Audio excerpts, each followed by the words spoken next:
Hello everyone, Cindy Saddleman here, and welcome to a very special set of videos that we're starting today here on Game Show Gumbo. And that is because we're coming up to the 50th season of The Price is Right, which starts in September. We're going to do a whole series of videos ranking and talking about all of the pricing games that have ever happened on The Price is Right. Now, we're going to do this in chunks of 10 in order in which they debuted on the show.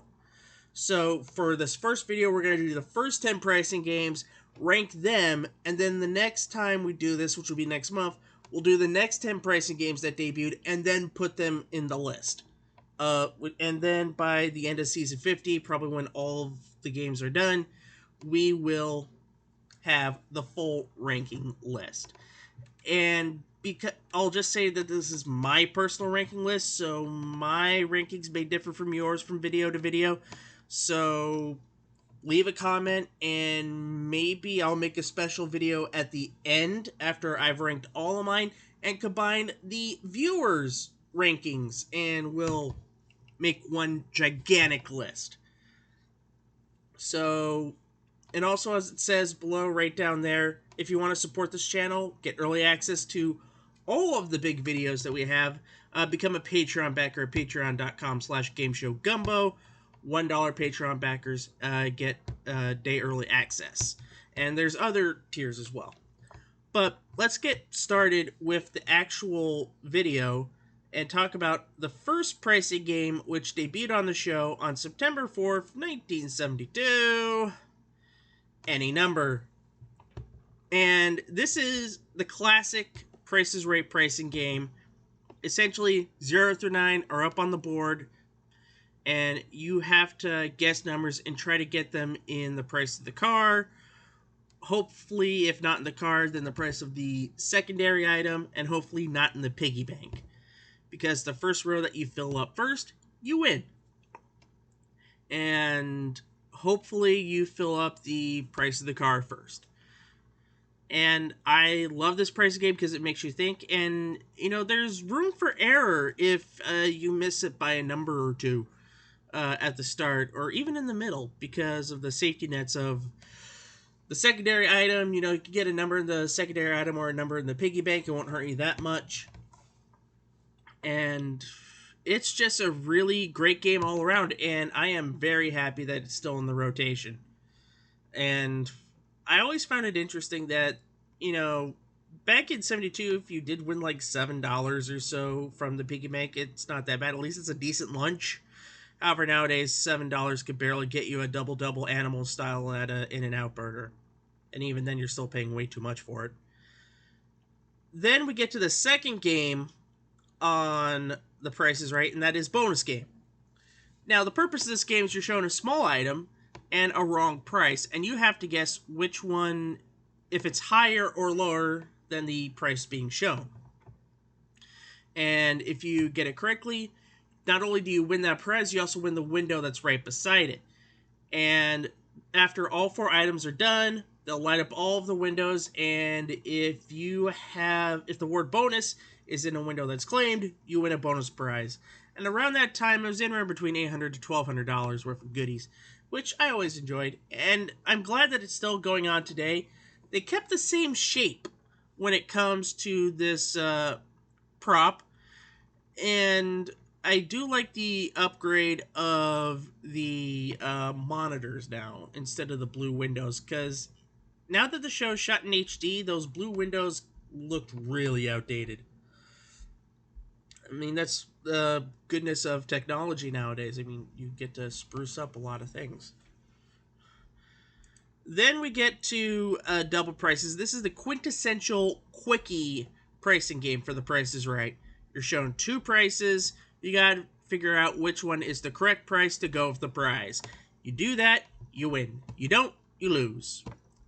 Quite basic, quite simple.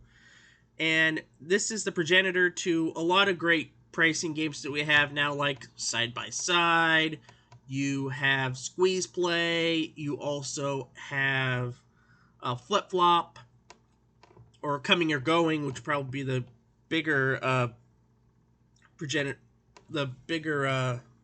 connector to double prices, or one right price. Actually, I should say is the bigger connector for double prices.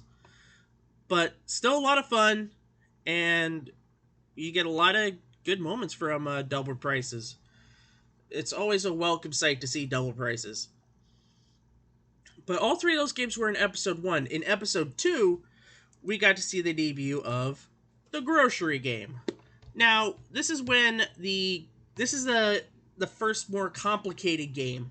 The idea is you have to get between $6.75 and $7 back in 1972.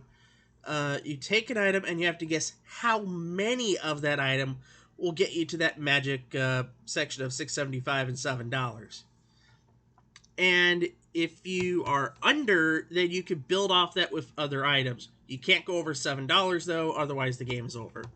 So strategy is, unless you can nail it with one item, then the better idea is to, play it safe. Like, if there's an item that you have a good idea is about $1, but you don't know the amount in cents, then take 5 of them and, well, take 4 or 3 of them and then go for it that way.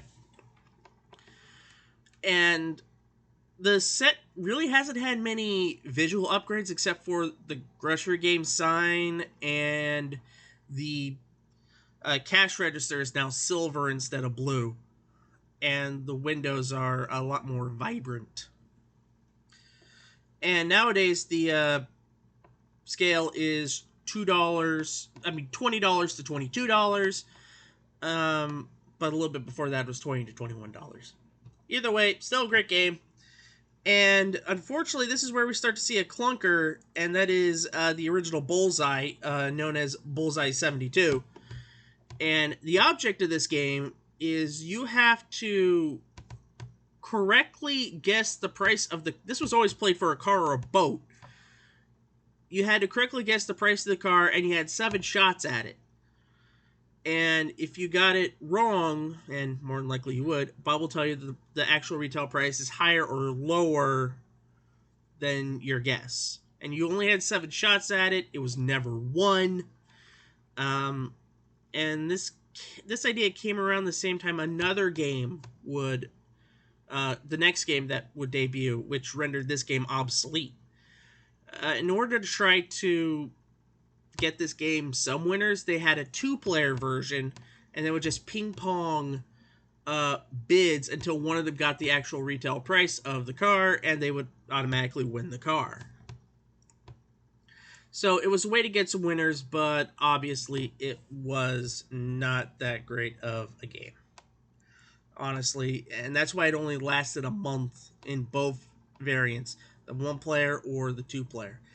And I said it became obsolete because the same format was used, but in a much better way, and that is the clock game. Instead of doing cars, which were around 2,000 to 3,000, this used like 3-digit items, like a refrigerator or TVs, stuff like that. And it was against the clock. You would say a bid, and Bob would tell you if the price is higher or lower, and you have to get both items in 30 seconds. However, if you did get one, you did win that item. So the potential of 2 items was always very good. And it's still going on today. I did like the old variant, but honestly, I have grown to love the prop that they have now with the gigantic stopwatch. And I always thought that was very cool. I know the UK versions and other foreign versions have like a watch, like an actual wristwatch. But to be honest, I do like the stopwatch that we have now. Yay for updated technology.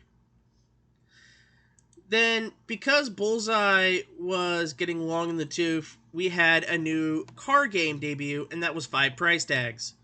It's still in the rotation, and originally when it debuted, the 5 price tags were always on the right, instead of being on the left, wheeled in by a model. But these but back then it was still wheeled in by mom, but only put on the right hand side, which made the staging a little off. And in order to get a pick at the 5 price tags, you're shown an item and a price, and you have to decide whether it's right or wrong, or in this case, true or false. And I will be perfectly blunt, I do not like 5 price tags. And the big reason is you could play the first part perfectly and still lose. Because you're given 4 choices and somehow you could still lose, and that really does not sit well with me. So, and it's still in the rotation, and I can understand why, because you get a lot of good wins and exciting wins off of it, because it's always exciting when somebody only gets one crack at the price tags and then gets it correct. Now, on the subject of quickie games, a new quickie game was brought in alongside dollar prices, and that is most expensive. In this game, you're playing for 3 prizes, and you have to guess which one of the 3 is the most expensive prize out of the 3. Quite simple, and if you do pick the most expensive one, you win all 3 prizes. Simple as that. There have been some upgrades over the years, mainly in the numbers 1, 2, and 3. They were price tags, then they were just podiums, and now they've kind of gone back to the second variant where they had the big numbers up top. And now that there's a sign on the floor that says most expensive. And I don't think the sign is really needed, but I do love the upgraded podiums.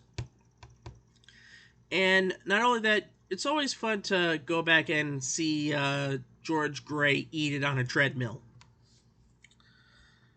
So move on to that, and we have a new car game to talk about that debuted near the end of 1972, and that is the Money Game. Now, this is another classic car game. Back then, you have to guess the numbers in the front of the car and numbers in the back of the car. This was before 5-digit cars where you're given the middle number. If you get it right, it goes into whatever side of the car it is. If you get it wrong, then it becomes cash. And whichever one you fill out first is what you win, whether it be the car or the cash. I still love this game, I honestly do, and I'm just happy that it has gotten a color upgrade, and you got to see the name of the games throughout the area. Like, let me go back.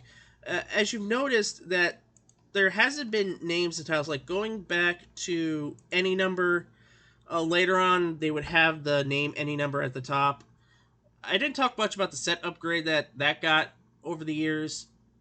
That got changed to a more oval shape with the gold and the red, and now it's got the silver setup with the used number board up on top, which I always liked.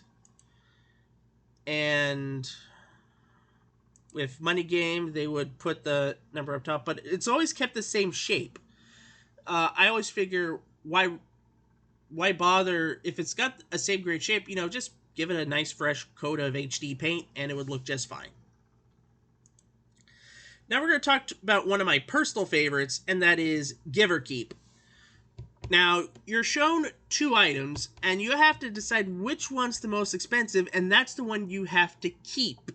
You give away the one that you don't think is the most expensive item. And after 3 prizes, which you get to keep the small items, but if you keep more than you give away, you win. You win a bonus prize similar to Bonus Game, which is another $800 to $1,200 prize package. And this one lasted for longer than a lot of people care to imagine. It is a bit time sucky. It does take a while to play. And in 1990, when time was starting to get smaller on the Price is Right, like an hour-long Price is Right back in the day would be about 42, 43 minutes. Nowadays, it's only about 37 minutes. So I can understand why games like this are retired. Or there's only like 1 or 2 long games, and the rest are quickie games like Most Expensive or Double Prices, or nowadays Coming or Going, and sorry, I'm blanking. But I honestly like Give or Keep. I kind of wish it was still around in the rotation, but say la vie. It's kind of one of my fond memories. But now that those are the first 10 pricing games that have debuted on The Price is Right. So, how are my rankings for these first 10 pricing games? Well, here they are. I have to put Bullseye last. It was a bad game, and even the 2-player mode couldn't save it. Number 9 is 5 Price Tags. Once again, I hate games that you can play it perfectly, but you lose. Double Prices, that's sort of your baseline right there. Give or Keep, personal favorite of mine. Then you have the grocery game. There's nothing there. 10 is easy. 9 for me is easy. 8 is easy. It's 7 through 1 with these first 10 pricing games. You can put them in any order, and you probably won't get much of an argument from anybody. I got grocery game 6. Because I'm not that good at grocery item pricing. Most Expensive 5, 3 prizes at the start, which is fantastic. Bonus game 4, because that provides a lot of energy and a lot of wins. Any Number is fantastic. Money Game I also love. But I just love the pressure that comes with Clock Game a lot. And that's why I added the first 10 pricing games. Even though it's not a card game, it's not played for high stakes, I still love Clock Game. And if I could play a pricing game, personally, I would play Clock Game out of all those 10. Anyway, that will do it. What do you think of the first 10? Leave a comment below. And if you liked this video, be sure to leave a thumbs up. Leave a comment, because that does something with the stats and the algorithm and make this video seen by a lot of people. Share this video. Also, become a subscriber, to get more videos. And as I said earlier, if you want to get videos like this a day before anybody else, become a $1 Patreon backer at patreon.com/GameShowGumbo. There are some stretch goals that we have with our Patreon now. So if we reach $100 or $200 a month, more content will be coming to this channel, and I hope you enjoy it. Well, that's going to do it for me. Until next time here on Game Show Garbage, this is Cindy Settlement saying until next time, goodbye everyone.